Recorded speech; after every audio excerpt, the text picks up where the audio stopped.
What's up, everyone, and welcome into another episode of Wizards Latest. I'm your host and DC sports fan, Ben Robertson, and on this page, we break down all the biggest headlines and rumors surrounding the Washington Wizards. So make sure you hit those like and subscribe buttons. Don't forget to drop your comments as well with any thoughts you have on this video or anything you want to hear me talk about in the future. Appreciate all the support here on the road to 1K. We are closing in on 600 subscribers. So grateful I have a platform to talk about this team with you guys. Glad, some folks are kind of interested in what I have to say. Keep tuning in every single weekday. I thank you for consistently being down in that comment section. Today, I want to continue monumental sports discussions. We'll chat about one problem Washington fans have with LeBron James. Then we'll chat about one goal Trey Johnson has said he has for his rookie year. And lastly, something we already know about the Wizards roster for next year. Again, guys, thanks for tuning in. And like I said, let's dive in here today. I was hoping to hear some news maybe this morning when I woke up, but so far nothing. And of course, I'm talking about sort of the Monumental TV, Monumental Sports Network, YouTube TV, Hulu Live TV front.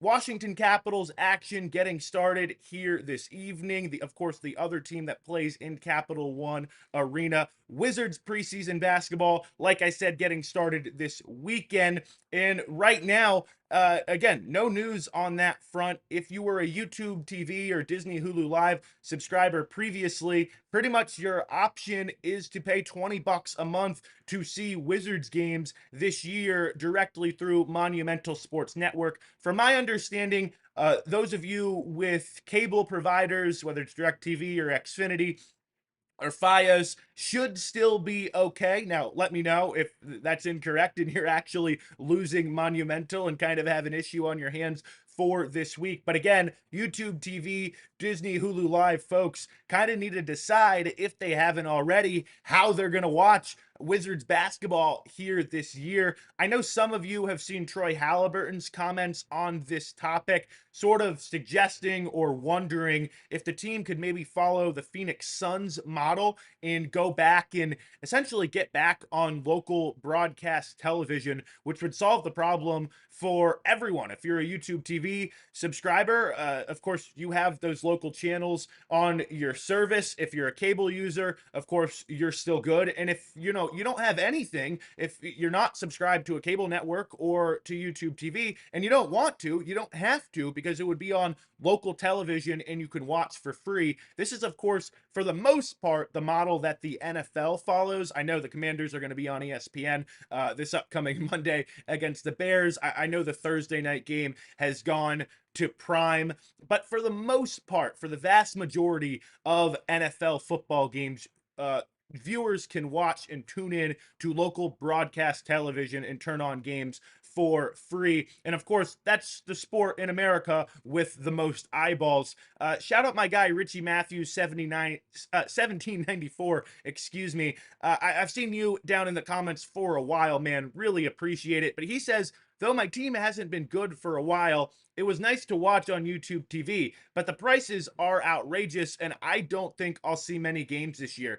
And I just disappointing to hear stuff like that from the fan base. I don't blame you, man, and I get it. I feel your pain, but just really, if this is the path, and it doesn't have to be the path, but if this is the path, the way things are currently going feels incredibly out of touch from the Leonsis family and from Monumental. I'll be quite honest. Again, hoping we can see some change and hoping maybe even a local television model is possible, maybe even this season. But I want to move on and chat about another kind of problem Wizards fans have, and particularly if you wanted to go to that January 30th, I believe that it's the date, Lakers game. And of course, the big news yesterday was LeBron's announcement. And of course, it turned out to be pretty much a nothing burger.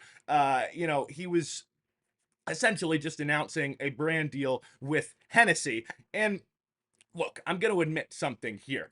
I grew up with the John Wall jersey in my closet when I was going to, youth basketball camp and stuff like that. And I had a little LeBron jersey as well. And from afar, I've kind of been a bit of a supporter of him, defended him to a lot of folks over the years. Apologies to my Wizards fans, maybe slightly older than me, that were really following the team during the mid 2000s when, the Cavs and some of those really good Wizards teams had some great battles. I know that's going to rub you a little bit the wrong way, but you got to realize my formative years kind of just coincided with his rise in the NBA.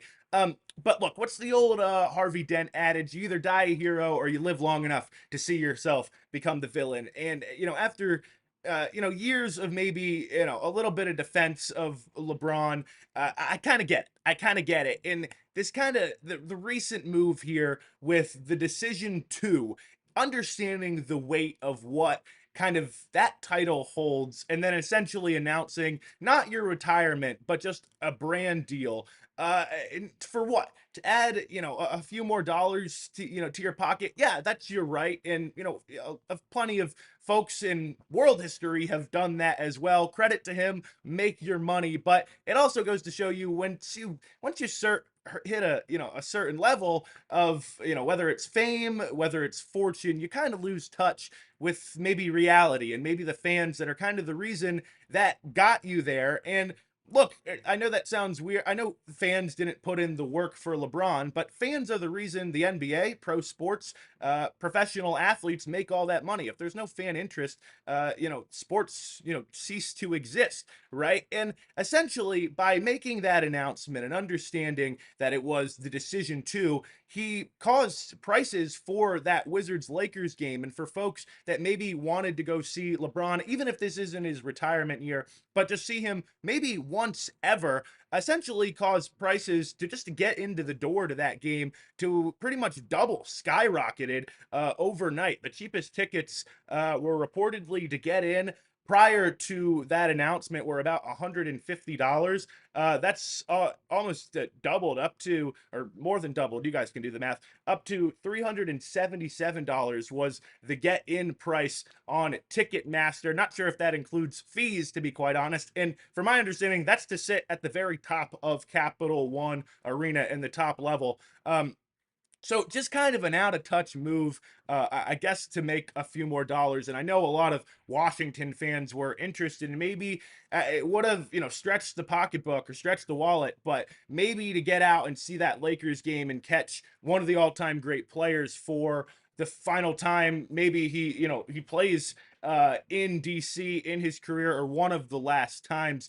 And for a lot of folks, and that's not going to be a option anymore. And you could say, well, you could have bought tickets, if you wanted to go to that game. Well, it really isn't. I mean, from my understanding, the way those ticket sites work now is that, it's resellers essentially, gobble up a lot of the tickets on the market and jack up prices. Kind of the same issue you see on StockX or GOAT with shoe resellers. But that's enough on kind of the negativity here today. I want to talk about the Wizards a little bit and this roster. First off, let's talk about one player we are fired up about, and that's Trey Johnson. And he has stated his goal for his rookie season. He was asked if he has any just kind of benchmarks he's looking to reach. And he said, I just want to shoot 90% from the free throw line. And his reasoning was, well, I didn't do it in college. It was something he's done, in high school and throughout kind of his career, but he didn't do it last year at Texas. He says, I want to get back to that. But you also hear stuff from CJ McCollum, saying things like Trey needs to get more rest. We've kind of, heard coaches are apparently, sort of joking around and telling and yelling really at Trey, go home, man, get out of the gym. Again, the dude just loves to hoop. And from your number 6 overall pick, it's just the things you kind of love to see. I'll again use a Commanders parallel here today. Remember when they drafted Jaden Daniels, and you hadn't seen it at least on the NFL field yet, but everything we were hearing out of rookie mini camp, out of OTAs, out of training camp, everything just seemed to kind of click. Everything just seemed, you were just hearing all of the right things. Everything was going in the right direction. And then, of course, he had that magical rookie season. I'm hoping that the same feelings I'm getting with Trey Johnson are real. We're kind of hearing all the right stuff. Summer League aside, we haven't quite seen it on the court yet at the NBA level, but everything right now is trending in the right direction, really in the perfect direction. And I'm fired up to see him in preseason and to see him during the regular season this year. Last thing I want to talk about, of course, Skal Labissiere was added to the training camp roster, another Exhibit 10 guy. It was announced last month that he agreed to join the team and now being brought in. Akolda Gak, Keyshawn Gilbert, Jonathan Pierre, all now have been brought into training camp on Exhibit 10 deals and then waived.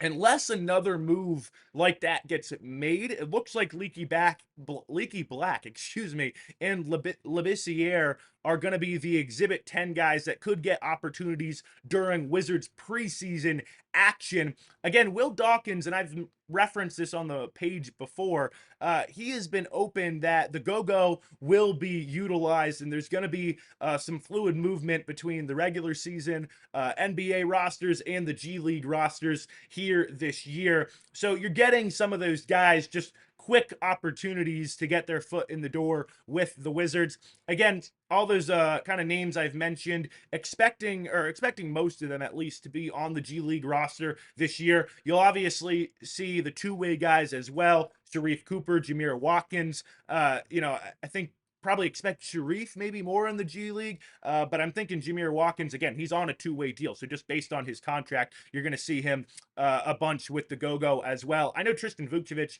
is on that two-way contract as well. I'm kind of hoping we'll see him more at the NBA level, and maybe his contract can get converted to a standard a deal at some point during the year. But again, we're starting to see how that go-go roster is kind of forming, and we're also understanding that, again, that go-go roster is going to be fluid with the NBA team. Moves could be made at any point during the season. We know that. And so some of those players might be called upon.